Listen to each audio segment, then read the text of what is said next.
Head quarters.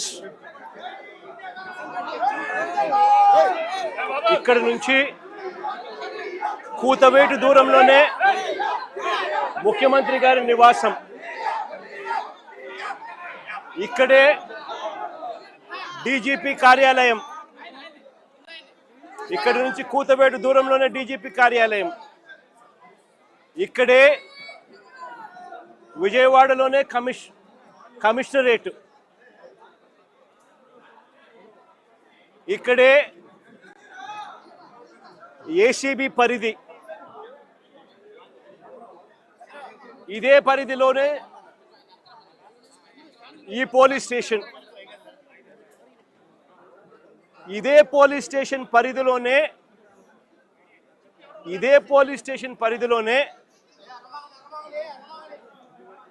ఈ తల్లి, నా ముందరనే నా పక్కనే ఉన్న ఈ తల్లి ఎంత దారుణంగా ఈ ఘటన జరిగింది అని చెబుతూ రోధిస్తా ఉన్న దృశ్యం. ఈరోజు నేను ప్రతి ఒక్కరిని కూడా ఒకటే ఆలోచన చేయమని అడుగుతా ఉన్నా. కొంతమంది చంద్రబాబు నాయుడు గారు దగ్గరుండి ప్రోత్సహిస్తా ఉన్న కొంతమంది పోలీసుల వ్యవస్థలతో ఈ కొంతమంది చేసే ఈ కార్యక్రమాల వల్ల మొత్తానికి ఈ రాష్ట్రంలో పోలీస్ స్టేషన్లకి ఏదైనా అన్యాయం జరిగితే పోవడానికి కూడా ఎవరైనా కూడా భయపడే పరిస్థితిలోకి ఈరోజు ఈ రాష్ట్రంలో పరిపాలన సాగుతూ ఉంది. నేను అడుగుతా ఉన్నది ఒకటే, ఇదే పోలీస్ స్టేషన్ పరిధిలోనే, ఇదే పోలీస్ స్టేషన్ వేదికగా ఈ పోలీస్ స్టేషన్ పరిధిలో ఉన్న ఏసీబీ కార్యాలయం, ఈ పోలీస్ స్టేషన్ పరిధిలోనే కమిషనరేట్ కార్యాలయం, అంటే సిపి, ఏసీపీ, పోలీస్ స్టేషన్లో ఉన్న సిఐ అందరూ కూడబలుక్కొని డీజీపీ సైతం దీంట్లో ఇన్వాల్వ్ అయ్యి ఒకరినొకరు ఏ రకంగా ప్రొటెక్ట్ చేసుకుంటా వస్తూ ఉన్నారు, ఒకరినొకరు ఏ రకంగా వెనకేసుకొని వస్తూ ఉన్నారు అని చెప్పడానికి నిదర్శనం ఇది. మే మాసంలోనే ఒక ఘటన కాదు,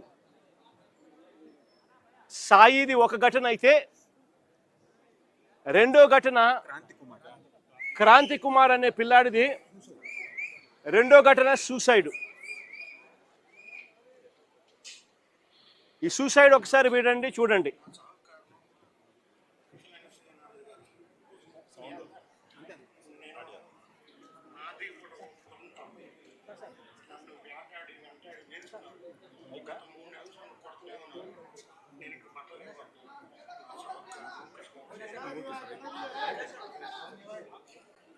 ఈ క్రాంతి కుమార్ అనే అబ్బాయి ఆత్మహత్య చేసుకున్నాడు. పలాని సిఐ, పలాని పోలీస్ స్టేషన్ పరిధి రోజు నన్ను కొడతా ఉన్నాడు, నేను తట్టుకోలేకపోతా ఉన్నాను, నా చావుకు కారణం తానే అని చెబుతూ మరణ వాంగ్మూలం ఇస్తూ తాను ఆత్మహత్య చేసుకున్న పరిస్థితి. అది మే మాసంలోనే మే 9వ తారీఖున సాయి ఘటన కూడా జరిగింది. మే 9వ తారీఖు నుంచి ఈ తల్లి తన కొడుకుకు జరుగుతూ ఉన్న అన్యాయమైన పరిస్థితిని చూడలేక తల్లిని పోలీస్ స్టేషన్లోకి పిలిచి నీ కొడుకు ఫోటోకు దండేసుకో అని చెప్పి ఏకంగా సిఐ మాట్లాడుతూ తల్లిని హేళనగా మాట్లాడమే కాకుండా చివరకు తన సాయి అనే ఆ పిల్లాడి చావుకు కూడా కారణమయ్యే పరిస్థితిలోకి పోతే ఆ రోజు నుంచి 9వ తారీఖు నుంచి ఆ తల్లి ప్రతిరోజు తనకు సమాచారం అందే కొద్దీ ఆ సెల్లులో జరుగుతూ ఉన్న విషయాల మీద తనకు మిగతా వాళ్ళు సమాచారం తనకి ఇచ్చే కొద్దీ తన కొడుకు ఏదో జరుగుతూ ఉంది, పోలీసులు తీసుకొచ్చారు, ఆ స్టేషన్లో తనను పెట్టారు, తనను కొడతా ఉన్నారు, చిత్రహింసలు పెడతా ఉన్నారు అని చెప్పి తనకు అర్థమయ్యి అదే పోలీస్ స్టేషన్ పరిధిలోకి ఒకసారి కాదు, 2 సార్లు కాదు, 3 సార్లు కాదు, 4 సార్లు కాదు, ప్రతిరోజు ఆ తల్లి అక్కడికి వెళ్ళి నా కొడుకుని నాకు చూపించండి అయ్యా, నా కొడుకుని నాకు చూపించండి అయ్యా అని చెప్పి బాధపడతా ఉన్న పరిస్థితులు మన కళ్ళ ఎదుటే కనిపిస్తూ ఉంది.